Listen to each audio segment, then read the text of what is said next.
Activity for using movies in the ESL classroom, guess the dialogue.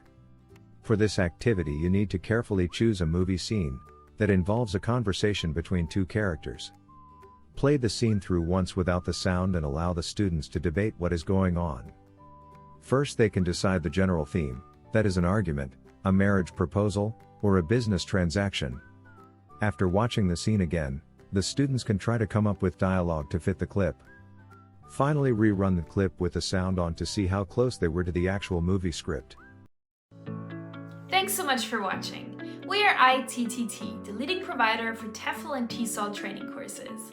If you like this video, please subscribe by clicking the button down here and click on any of the videos here on the left for more interesting teaching tips for getting certified to teach English abroad and online.